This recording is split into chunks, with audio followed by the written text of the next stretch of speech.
Hi everyone, Miss Christina here, back to read one of my favorite stories, Who Goes There by Karma Wilson, illustrated by Anna Currey.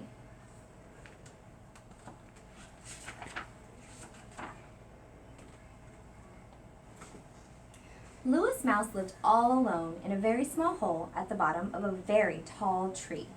When the first chilly howl of winter bellowed through the trees, Lewis stuffed his nest full of leaves and twigs and grass. "My nest is warm," squeaked Lewis. "My nest is cozy, but something is missing. What could it be?" Of one thing Lewis was sure. A long, long winter was coming, and coming soon. "Oh well, I will stay snug inside, nibble seeds, and sing along with the wind."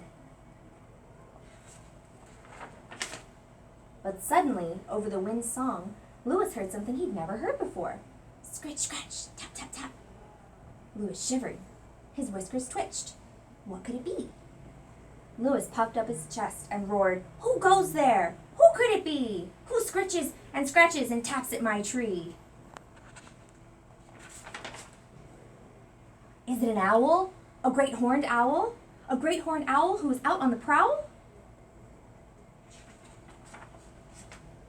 He tiptoed to the door. He peeked outside. He peered into the dark and saw nothing. Slam! He quickly shut his door and skittered to his bed.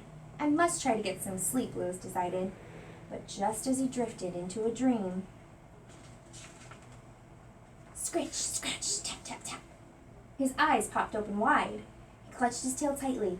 What was that noise? Who goes there? Who could it be? Who scritches and scratches and taps at my tree? Is it a cat? A sneaky old cat?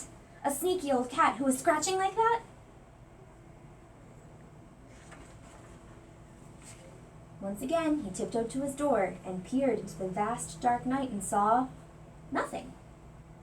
All he heard was the wind.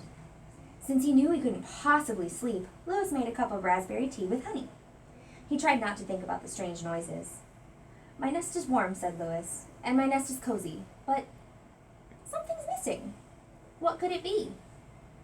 His thought was rudely interrupted. Scritch, scratch, tap, tap, tap. "Oh no," moaned Lewis. He gathered all the courage he had left and hollered in his biggest voice yet. "Who goes there? Who could it be? Who scritches and scratches and taps at my tree?" Then he whispered, "Is it a bear? A big, hairy bear? A big, hairy bear who's tapping out there?" Lewis lit a lantern and tiptoed to his door. Slowly, slowly, slowly, step by step, he crept into the cold, windy night. Slowly, slowly, slowly, around the tree he went, until... "Who is it?" cried Lewis. "Who goes there?" He saw two shining eyes peering out of a hole. Another hole in his tree. It's just me." And out peeked another mouse, a small gray mouse. My name is Joy." Lewis blinked. He rubbed his eyes. "Oh," he said, what are you doing in my tree?" "Your tree?" "Don't be silly," Joy said. "It's my tree, and I'm building a nest for winter. But I keep hearing this creature bellowing in the night. Oh, it's so very enormous and frightful. Have you heard it?" "Yes," Lewis said. He giggled. "That enormous creature is me. I'm Lewis. I heard scritching, scratching, and tapping, and was afraid it might be an owl, or a cat, or even a bear. I yelled in my biggest voice to scare it away." Joy laughed. "Oh my! Now that I get a look at you, I don't find you scary at all." They both chuckled. "You don't seem scary at all either," said Lewis. "I have an idea, Joy. If you'd like, you could take a break and come to my house for a visit. I have raspberry tea with honey." Joy said, "That sounds lovely. I can bring some cross-top buns."